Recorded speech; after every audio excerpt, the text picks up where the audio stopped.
Hello, and welcome to Roll for Topic, a roundtable discussion about topics related to running role-playing games. I'm Chris Salzman. And I'm Andy Rao. Andy, just before we got on, we had a let's say a heated but friendly conversation about medical debt in the United States of America. Yeah. So, we won't rehash all that sort of stuff, but I did want to mention, so friend of the podcast and co-host of the Splat book, John Corey, has, along with a few other people, organized a campaign to eliminate some of the medical debt for people who are in Michigan right now. So there's a link. We'll put it in the show notes. You can donate to this cause, and the way it basically works is like, when you have medical debt, eventually it sort of ends up in collections of various sorts. We'll call it collections, but there's a way that you can basically just buy a large amount of that medical debt and then do what you want with it. It can be like pennies on the dollar. So they're trying to raise $10,000. This would allow them to basically buy $1 million worth of medical debt, and then the plan is to just cancel it. John is not going to turn around and go after all these people. John is going to cancel it along with the people that he's doing this campaign with. So I think it's super cool. I'm going to donate to it. We wanted to just mention on the podcast, if that's something that sounds interesting to you to kind of be a part of the solution, please go ahead and follow that link and cancel some medical debt. So yeah, awesome. Okay, all right. So let's go into kind of the podcast proper. Although I do think that's super important. It's been a little bit since we've checked in, sort of on like what we're reading and watching. Yeah. And I just wanted to ask you, like, what have you been reading lately that's been kind of getting your GM brain going? Yeah, for sure. And I have the same question for you because I know what you've been reading, and I want to hear how it's been going. It was a leading question, really. I think our listeners could tell. But yes, I am almost done with Nona the Ninth. Oh, yeah. Which is the third book, and I believe it's called the Locked Tomb series. It was going to be a trilogy, and then the author, Tamsin Muir, I might be mispronouncing that. Anyway, she, I think partway through the third book, realized it would have to be a 4-book series. So, I did not know that. Okay. Yeah, so the fourth book is, I don't think there's a release date out, which means it's probably still a ways out, but it was originally supposed to land sometime around now. So I don't know. Next year. Okay. Anyway, no one needs me to recount the publication history of the series. Yeah, if you could give the sales figures and maybe when the soft covers versus the hardbacks came out, that'd be great. That's right. The trade paper was released in October. Anyway, so this is book 3 of a series I love, and I mean, I've read a lot of fantasy, a lot of sci-fi. I'm not going to say this is the best I've ever read, but I have rarely had as much fun reading a series of sci-fi or fantasy than reading this series. And Chris, you've read the first book? Yeah. So I have read Gideon the Ninth, and then I got halfway into Harrow the Ninth, I believe is the name of it, and got so lost and was so confused, and I think it was in the middle of the pandemic too. So I put it down, although I have every intention of going and picking it back up sometime. Well, interestingly, so I've had Nona the Ninth. I think it's been out for about a year. And I picked it up the week it came out. I went to my local bookstore and picked it up. And it sat on my bookshelf unread for a year. And the reason is because I knew it was going to be a challenge to read. It's a series where, each book really takes a different angle than whatever you were expecting based on the previous book. You got stuck on book 2, Chris, and that's very understandable. It's like, it's a hard book to read, and you have to go for hundreds of pages on the trusting that it's going to work out, and it does. But like, it's hundreds of pages of, I'm just going to hope that the author is bringing me to a good place here. So, and Nona the Ninth is like that as well. It is also very different. It's different from book 1, and it's very different from book 2 as well. I can say it is coming together, but it also took a couple hundred pages. It's fun pages. It's not 100 pages of boredom, but yeah, that was my experience. So reading Harrow, I think if my life circumstances had been a little bit different, I would have sort of pushed through. But I think, there is that sense of unease. I mean, the narrator, at least in Harrow, is pretty unreliable, I would say. Yeah. That's as much as I could gather. And even in Gideon, I think there's a little bit of that happening as well. So I mean, it's a fascinating setting, though. I mean, I love the setting for it. Yeah, as far as kind of game ability, I mean, yeah, for sure, my GM brain is spinning.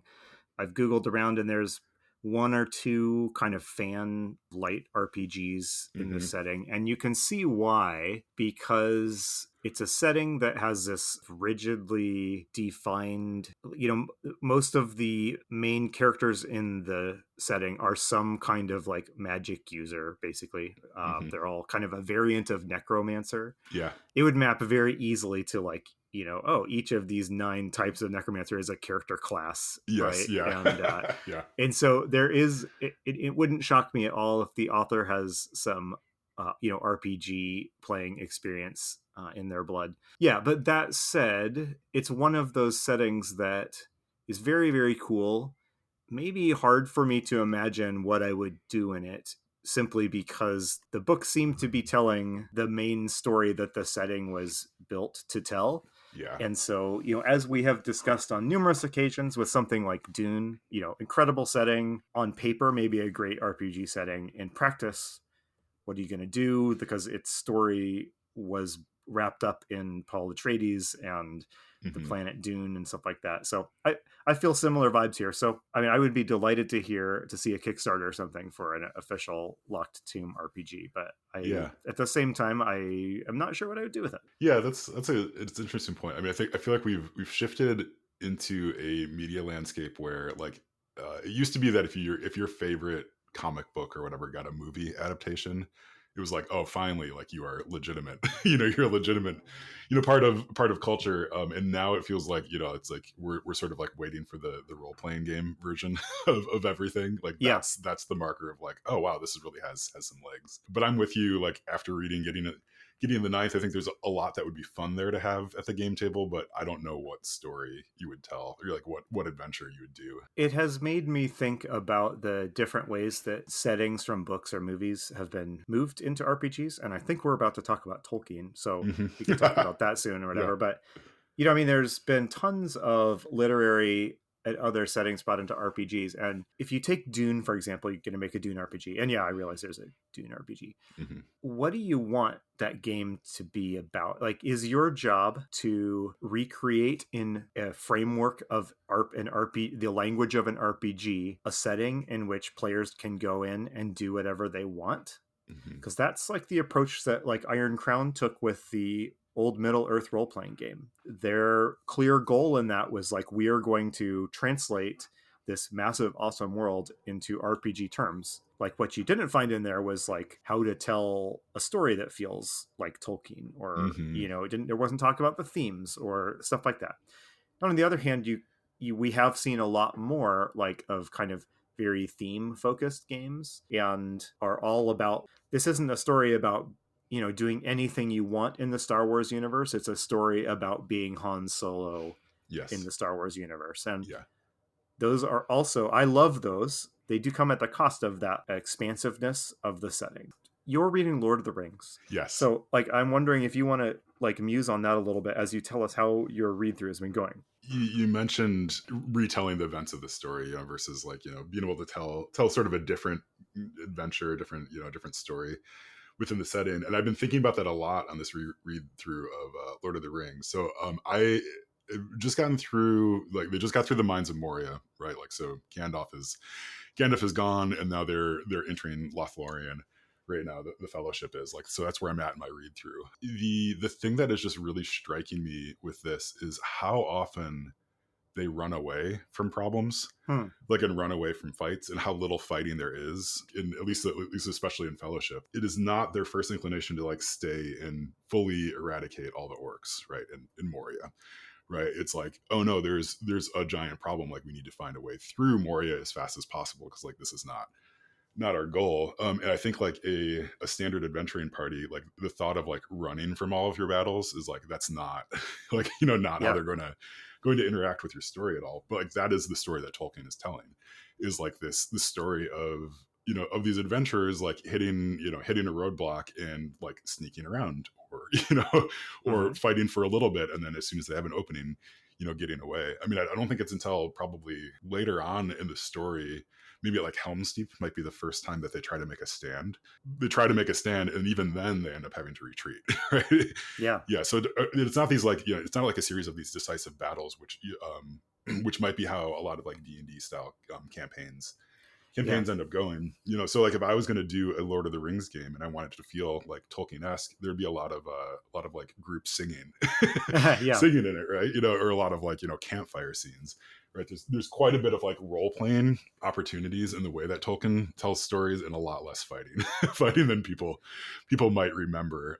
Especially if like your main touch point is the movies. That's interesting. I was reading a published D&D adventure recently, and there was a scene in it where the PCs are supposed to basically be captured by the town guards. Hmm. And talk about a really common type of scene in movies and books that you can't reliably do in an RPG. Yeah. Like, every movie you've ever seen features, one scene where, because the plot needs to, the heroes put their guns down and surrender when they're Yes. surrounded, right? But like, Yeah. Yeah. Right. I mean, you can try that in an RPG, but because the players don't know that what you're doing, of course they're gonna assume this is just a fight. We need Hmm. to win. So Yeah, yeah. Like there's so like when the Balrog shows up in Moria, right? Like there's a genuine fear, a fear that kind of runs through the Fellowship in that moment, and like Legolas just freaks out, like he can't handle it, right? yeah, And like that's I don't know like how you would telegraph that to your players of like this thing is going to come and like one of you is going to stay and try to fight it, but the rest of you are going to like get out as soon as possible. yeah, Yeah, I mean, I think it's just like there's these the storytelling stuff. I think like when you're telling a story in a novel, right? Like what you can like get away with, right? I guess like since you don't have people playing each of the characters, like you can have different reactions to stuff like that. Whereas the battle with the Balrog, it's like, okay, so you're gonna have like one player stay and try to fight this thing, two of them try to help but then have to leave, right? Like everybody else run away, and it's like you wouldn't be able to tell that story at the table in that way. And I think that's totally okay, but it's just fascinating to me, like rereading it and being like, oh yes, of course, like this is where all D&D comes from, but also like not at all, right? Like it's like, yeah, just does not translate. I've found, in recent years, I have been more and more inspired by this principle that I think I first encountered it in the context of like Powered by the Apocalypse games. I don't know Hmm. where it came from, but this idea of like playing to find out what happens Yes. Yeah. rather than playing to succeed as much as you can.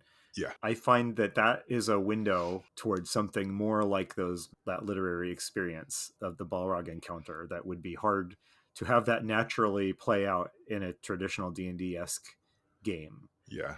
But it seems a little more possible if you have added that layer of distance or whatever. I don't know what the Hmm. metaphor of it is, but Yeah. between the players and, or just restructured the relationship between the players of the table and the characters that they are controlling. Hmm.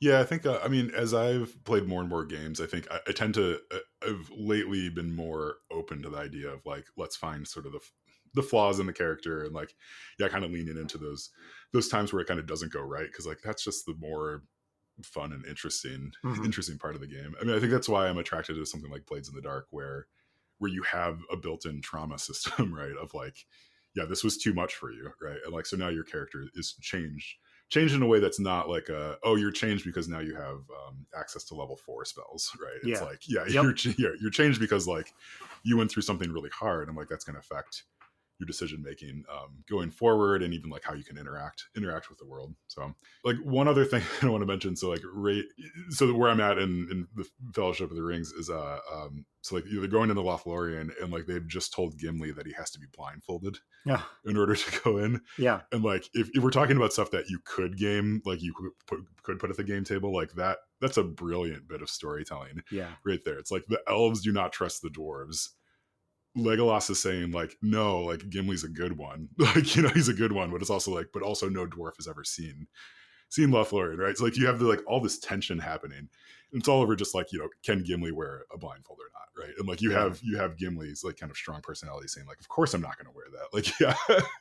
So now they're having an argument about that, and like that is a really nice moment I think you could bring to the table. I could see that being as enjoyable like a moment at the table as like any ambush by orcs, Oh, right? totally. Yeah. Yeah. Because it's like, yeah, what are you going to do? Is Gimli going to, Gimli has just said like, fine, I'm just going to turn around and go back. You know, they've just crossed the river. I think it's the Anduin, right? Like, so it's like Right. this dangerous crossing. It's like you can't swim, like you can't go back. It's like, Yeah. yeah, you put us in a no-win situation. Of course, like we have to blindfold you or like fight you. Like, so Yes. anyway, it's great. You know, it's just like, you know, Gimli kind of makes everything interesting in the Fellowship. So, I'm trying to remember that scene in the movie is kind of funny. I think due to like camera tricks, like, and you can do this in a movie, doesn't it like zoom out and they're surrounded by elves with arrows or yes, something like yeah, that? Like in a way, yeah. like, I mean, the elves are standing like 4 feet away. And No, it's like, it's like, yeah, but anyway, yeah, yeah, it looks good, but it's kind of funny. yeah, yeah. Okay, all right. Well, yeah, that's. I think that's good. We should maybe shift into our topic. Yeah. Yeah. So you and I were chatting back and forth on Discord about this, and we decided to sort of pause our conversation and just have it on air instead. And we were talking specifically about media and art that like ends up being sort of like a fantastic failure or an interesting failure, right? So Yeah. it's not like a commercial success, but like something about it has just like not worked quite right, but there's still something that's interesting to it. And this came up in context of talking about Alien Resurrection, a Yeah. movie which I have not seen. You as we were chatting, you said don't watch it, right? Yeah. Like don't take the time to watch it, but also you were calling out a few things that you thought were pretty interesting about it. So like maybe let's start there. Like what? Yeah. So give me the pitch again for why Alien Resurrection is interesting, an interesting failure. It was fun you brought it up because asked about this topic. Like, I actually would flag this movie as a prime example of an Hmm. interesting failure and one that I've rewatched many times, although it's not a good movie and I Hmm. don't recommend it. Yeah. Uh, I have, but I've gotten value out of the experience of like watching it and rewatching it from time to time. And there's a podcast called The Flophouse that you and I Hmm. both Yeah. listen to, where they watch a movie that like is that they expect will be bad. There's this type of movie they watch that like they'll sometimes use the metaphor of like it's frictionless, Hmm. like it goes down too easy. Yeah, there's no friction to it. There's nothing to like grab onto or react to. And Yeah. you know, a movie that does not succeed at being a good movie or an enjoyable movie can have, if it has the right kind of friction, if it makes me respond to it in a way that I find interesting, I think that is a more valuable experience to me. That is a more satisfying, if maybe not more enjoyable. It's a more satisfying experience to me than Hmm. watching whatever, you know, Transformers 4, which yeah, I I mean, was just gonna bring up Transformers. Yeah. yeah. Yeah. You know, I mean, another good example of this, and I'm not going to be the 5 billionth person here to just talk about why the Star Wars prequels were terrible, but I think they're good examples of interesting failures. Hmm. I don't see anyone really saying that those are great movies or that they really succeed in most of what they're trying to do. Hmm. I personally have watched them many times, and it's not like they've grown on me and I now think that they're great movies, but they cause a reaction in me. They make me think, they make me angry, they Hmm. make me ponder what could have been done better and why. And I find that more satisfying than watching, you know, like, I don't know, a blandly good show, you know? So Yeah. that's what, like, when you asked me about Alien Resurrection, that was how I thought. Because Alien Resurrection, it's a bad movie full of interesting decisions that don't work, or good choices that clash with other good choices to create something that's not good. Yeah. Yeah. So, and if you're listening, I mean, don't watch this movie, but you know, if you've watched it and agree, I'd like to hear from you, I guess. Yeah. Is it the sort of thing like sometimes you watch a movie or a TV show and you can kind of tell that everybody in it was like didn't believe in it, right? You know, like Yeah. they're there to get the paycheck or whatever, or the credit. You know, it's like that's fine. I I have nothing against people getting paid and doing the work that they need to do.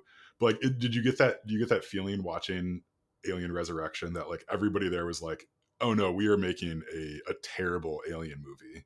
Um, I don't want this to be the Alien yeah, Resurrection yeah. podcast, but the thing about Alien Resurrection is it has a vision. It has a thing it's trying to do.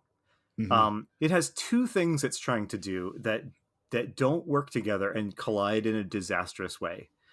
But it's trying to do things like it's you have a somewhat artsy French director who's bringing this quirky, kind of stylized and kind of sexualized perspective to the film. Mm-hmm. That's not a bad choice. I mean, that could produce something interesting.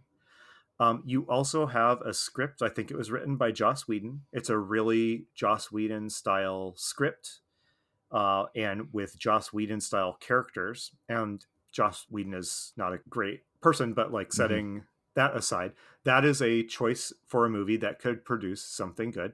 Yeah. And those two things absolutely do not go together. Well, they do go together, and they create something that's like just tonally all over the place. It creates clashes of tone and experience that are upsetting to see. And so, I mean, it's a failure. It didn't work, but it failed because people were earnestly trying to do something interesting and different. Yeah, so it wasn't like they weren't trying to be like, okay, so Aliens was really great, like Alien was good, Aliens was even better, like let's just make another one exactly like that. Like the Transformers movies, right? Like I feel like they're very easy to point to because they're like, you know what you're gonna get, like get out of those. There's not going to be like a Transformers movie where Optimus Prime decides to like quit being Optimus Prime and like go, I don't know, join the theater, right? Like you're not going to get any sort of interesting take on that.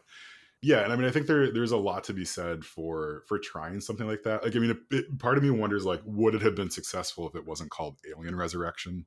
Yeah. Right? If it was just called, like, I don't know, whatever, Resurrection, Future Resurrection, or whatever. Right? Like, you kind of removed some of that from it. It's like, would that have worked? Right?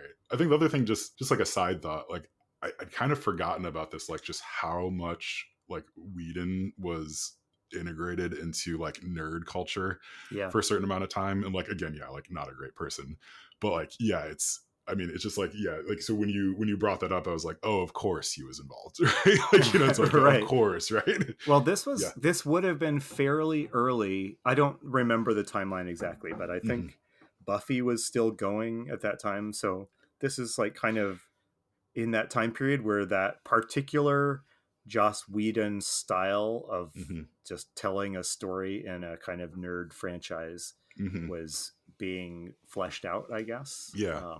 So it's interesting in that sense also, just to look back at Joss Whedon, he did Avengers, right? You know, and that feels like kind of peak of that style of film writing. So it's interesting to go back and look at early versions, less successful attempts to find what makes that work. Well, sorry, we can move on from Alien, because I think like for me it's like I really like those things where it's like, okay, you were trying something, maybe you weren't quite as successful, but like that's like good for you for trying. I mean, that's just so much more interesting. And we were talking elsewhere, a few of us, about like, oh yeah, so someone had mentioned on Discord about the Noble Knight, the online realtor, like just making a joke about like, what wouldn't it be great if we could kind of search their catalog by like weirdness, right? Like, so rather than like what sold the most, what's the most expensive, like, what have you, like, doing those search filters, just like give me the stuff that is just like confusing and maybe off-putting, kind of weird, needed an editor, whatever, right? Because like there's something to that, of like, you combine someone's like passion project with them also like not wanting to just recreate D&D, like make their fantasy heartbreaker version of D&D, that like it can really spark like some fascinating output, right? And it's like, oh, like like I think that like the world needs and wants more of that. And maybe this is just like, like we're so decadent in the TTRPG community that like we need to be constantly constantly entertained with bizarre and unique experiences. But I think like there is something to that, of just like of like the stretching of like what your boundaries are, like what you think you can do at the table. That is just like, I mean, that's what I live for when I play games. Well, I have been thinking about this from a slightly different angle, and I am always amazed when I see people having fun with something that doesn't work for me at all, like on a game level. And I don't just mean that person likes Star Trek and I don't like Star Trek. So I mean, like there are games that, and I did I will have to, I will be coy, I will choose to be coy again here, but Okay. there are games, and a lot of them do stem from that like kind of like late 80s early through mid 90s series of games that are kind of these beautiful disaster type of games. They're trying to do something, they're taking these wild swings, and they're, to a modern eye, they're a mess. There are a couple in particular that I've looked at, I've tried to read them, I've read their rules, and I'm this is very close to being like literally not playable. Hmm. But the game is playable because you can go online, and people are playing it and having a blast with it, right? Yeah. And I think there's something amazing about just built into the role playing experience. Like, this is a type of activity. You're always working with like an imperfect thing that is not ever exactly what you want. And Hmm. right. And the activity, the friction comes from taking this framework that maybe isn't doing exactly what you want and figuring out how to work with that mechanical system, and to work with like the quirky, flawed human beings at your table to create something that is fun and interesting. And I do think that is a recipe for like for failure as much as Hmm. it is success. I think gaming should be fun. So if it's like consistently not fun, Yes. stop doing it. Yeah. But a couple episodes ago, we talked about my Star Trek game that didn't go as planned. I'm not going to call that a failure because that's kind of Hmm. dramatic, but Yeah. that's a sort of friction filled experience that I'm glad I had it. I don't want to do it again exactly, but Hmm. like I'm glad I had it. It was fun in the moment. It was fun to be in that experience, even though it was feeling a little off the rails or like it wasn't going where I quite understood.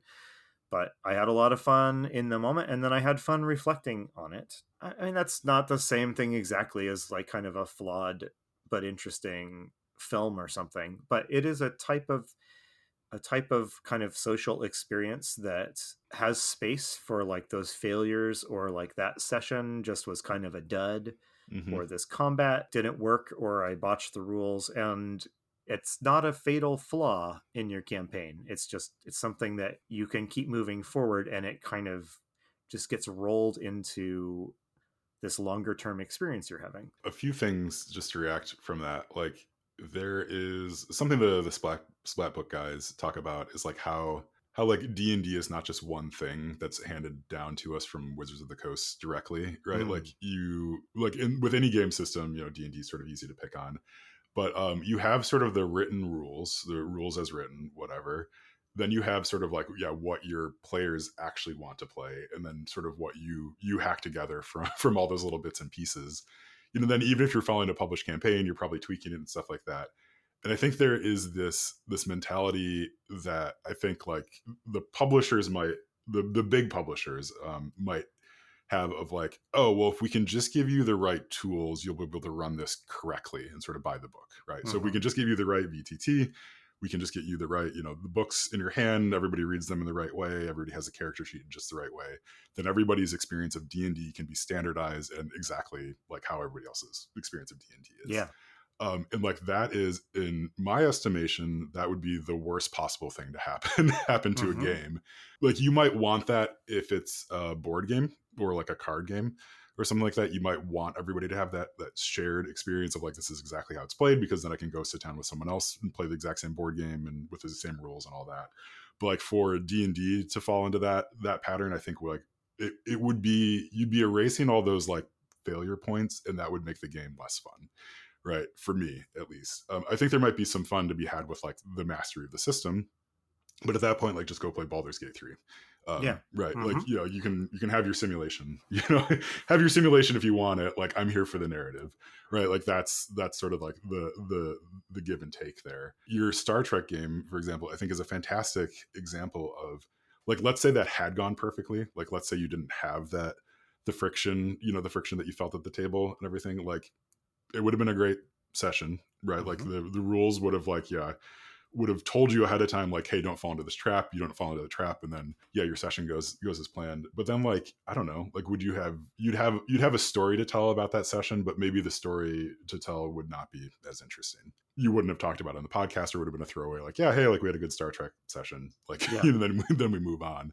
versus it being this thing that like we get a chance to dissect and talk about and like ruminate on and reflect on, and like it just becomes part of like your whole hobby experience Yeah. at that point. And I'm not saying like go out and make a bunch of mistakes, like just to make mistakes, Right, right. necessarily, but it's like there's something to that. And I think like you mentioned like that human element to all this. It's like, yeah, like without that, like if it is just sort of a machine that you're like churning through, it's like I don't, yeah, go play a video game. Like, yeah, I don't know, go do something else. Like it's like that's the fun part about it, is all the unexpected Yeah. stuff that happens. I don't know, like allow me to make like a sports analogy real quick, Ooh, if you okay, will. Yeah. I'm ready. So the thing that I love about baseball is like, despite it being a somewhat simple game, there's always new stuff happening in baseball all the time. Like, I don't know, like you can go and look, like every game it seems like has something that's never happened in a baseball game Huh. ever before. Right. And like, again, like you can create a simulation version of baseball in a video game in which everything that can happen has to be documented and has to happen in the code and all that. Right. And that's fun. But like, it's also fun to be like, wow, like no one's ever tried to hit a home run and like a cat jumped out of the stadium and grabbed the ball and like it fell, like, whatever, right? Like Right. there's like a thousand things you can come up with like that, but there's just always new things happening. And like that's the thing that drives us back, I think, to anything that has like emotional heft to it, is the chance of new or different things happening. Man, lots of good thoughts there. One thing that occurred to me while you were talking is that ideal that we talk about on the podcast a lot, that lots of D&D GMs in particular have, of playing this pure Gygaxian original vision for D&D game. Mm-hmm. And you'll never play that game. You know, I won't. You'll never play it.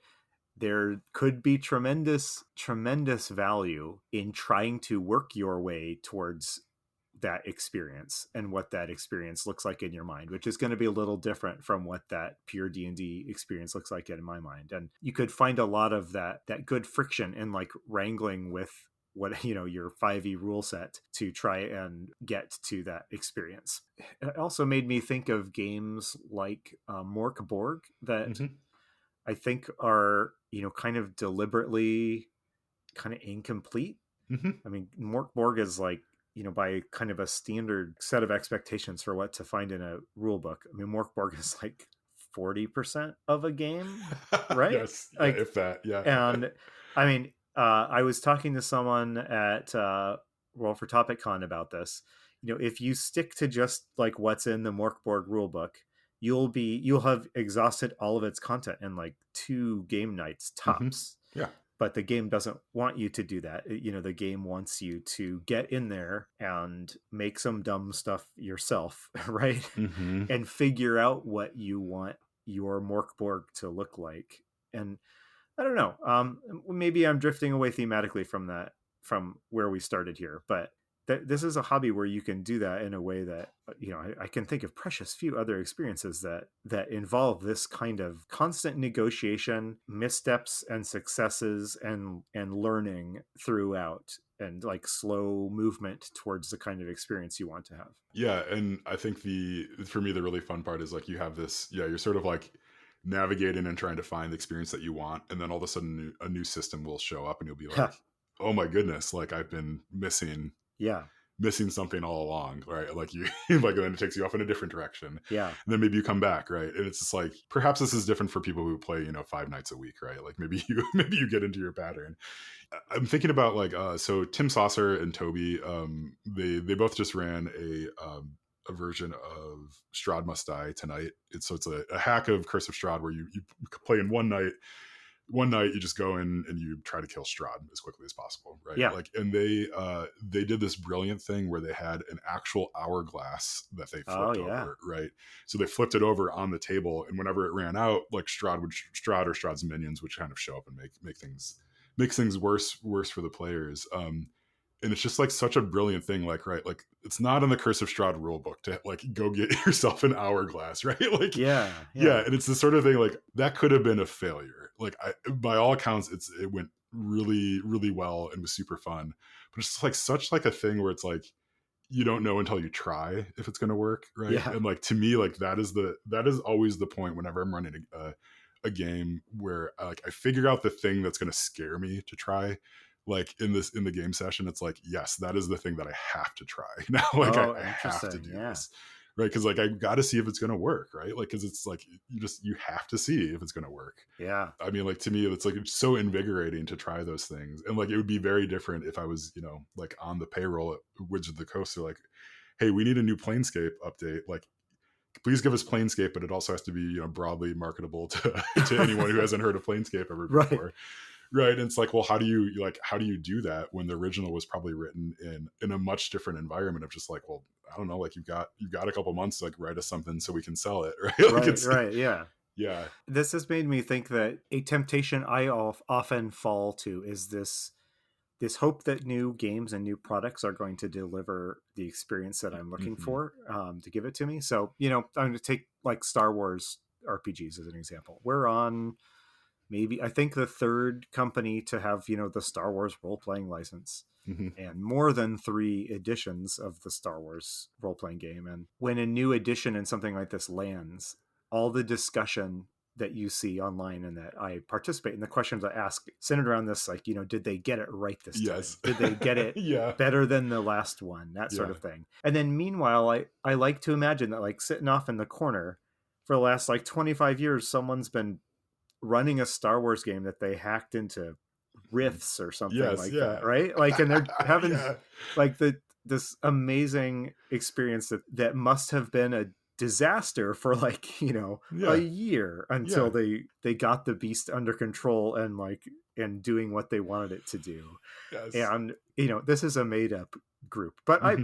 someone out there is doing this, and like I envy that kind of experience. Like, those people did not sit around and be like, well, we can't play Star Wars until Fantasy Flight releases like their Hmm. new version next year, which is going to fix all the problems. They're Yeah. like, I've got a second edition D&D player's handbook, like, maybe can we Star Wars this, like, Yes. Yeah, totally. Yeah. Yeah, they've got like a hand drawn map of the Millennium Falcon, and like they've been like they're slowly adding stats to it as they go, as they have arguments about like different parts of it. Yes. Yeah, and like it's, I mean, and that is, that is fun, right? It's Yeah. like you said, like, yeah, it kind of all goes back to that, like, gaming should be fun. Yeah, so if you're playing the equivalent of Transformers 4, and you're bored by it, right? It's like, well, okay, like go find a different game, or like, try something new.